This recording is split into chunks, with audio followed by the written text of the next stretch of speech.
Texas Attorney General Ken Paxton has decided to run from the law in his own state. According to court documents, Paxton allegedly fled his home in a car driven by his wife to avoid a subpoena.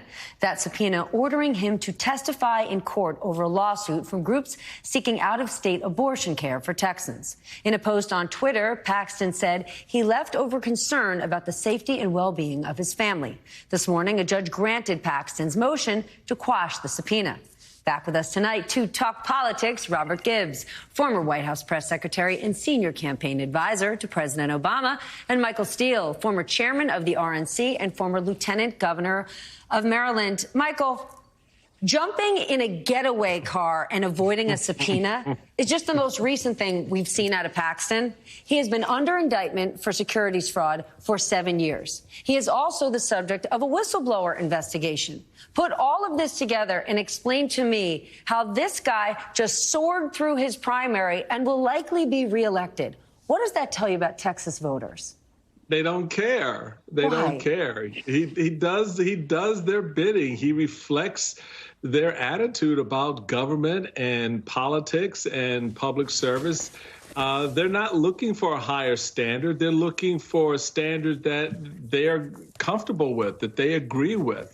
And so Paxton and many others that we've seen around the country fit that bill. That's why, going into this election, as much as we are concerned about the state of our democracy and that fight continues, a lot of voters are like, I don't get what the big deal is. And unfortunately, they probably won't till it's too late. Paxton knows that he can do what he's done because the voters won't pay. He won't have to pay a penalty with the voters. And as long as politicians don't have to pay a penalty with voters, the ish that you see happening in places like Texas and out in Arizona and Pennsylvania, that only gets worse. It doesn't get better. Robert, what do you think? Well, look, I think polling in Texas has shown this to be a much closer race than you've seen other races in Texas. And I think voters in Texas know that their attorney general isn't just familiar with the judicial system because he's the attorney general. He's familiar with the judicial system because he's a defendant. And I think, the idea of running from a subpoena is remarkably ironic and rich, given the fact that this is a man seeking to prosecute women who are leaving the state of Texas to seek their own reproductive health care, yet doesn't want to answer questions with his own judgment and based on his own opinions. And so I think that level of hypocrisy does ring true for voters. And I think it will be interesting to see how tough this race is. I'm not altogether surprised he sailed through a Republican primary, but I think suburban voters, particularly in Texas, are going to wonder why their attorney general is spending a lot more time as a defendant than he is as a prosecutor. Well, let's talk about suburban voters in Pennsylvania, which for quite some time was considered a swing state. And now I'm wondering, I want to play some sound from Doug Mastriano, the Republican candidate for governor back in 2019. Would that woman who decided to have an abortion, which would be considered an illegal abortion, be charged with murder? Okay, let's go back to the basic question there. Is that a human being? Is that a little boy or girl? If it is, it deserves equal protection under the law. So you're saying yes? Yes, I am. Could be charged with murder. As I said, last I checked, Pennsylvania was considered a swing state. Did I miss something here, Michael? No, you didn't. What has been happening gradually for some time is the rhetoric and the concepts that first animated a lot of individuals in the pro-life community have been degraded. So we've now watched in a very short period of time the movement of away from life of the mother, rape and incest, et cetera, into absolutely under any circumstance the woman would not be permitted to have an abortion. She would therefore be a criminal under the law. Now, this was 2019. Roe versus Wade was still the law of the land at that time. And so, Doug was already sort of telegraphing where this narrative was going to go. And so we're now in that moment. A lot of people have used the analogy of the dog catching the car. Well, not only have they caught the car, they slammed into the back of it.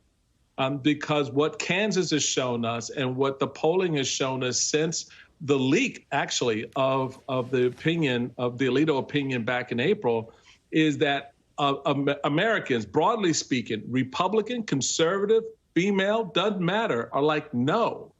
And so whether or not that's going to translate at the ballot box, that remains to be seen. Whether people look at it in that context, that remains to be seen. But yeah, I mean, this has been a trend line for some time. So the degradation of the argument to the point where under any circumstances, a woman could be hauled off to jail because her life was threatened by a pregnancy. You know who deeply understands Republican polling, Republicans? One Republican who has been in office, in power for years and years, Robert, Mitch McConnell. How do you think Mitch McConnell is doing right now? Because last I checked, Donald Trump has been going after him day in and day out. What's McConnell thinking and doing right now? Well, I think Mitch McConnell is concerned as he's enunciated two big thoughts. One, he said many, many months ago that the only group that could screw up Republicans taking control of Washington was Republicans. And Michael and I can probably both tell you Republicans are doing a pretty good job of exactly screwing that up. You know, Donald Trump has inserted himself into this election. And as Michael just talked about, the Dobbs decision, that leak in May fundamentally changed the shape of the election. You've also heard McConnell talk about the quality of his candidates, or I should say the lack thereof.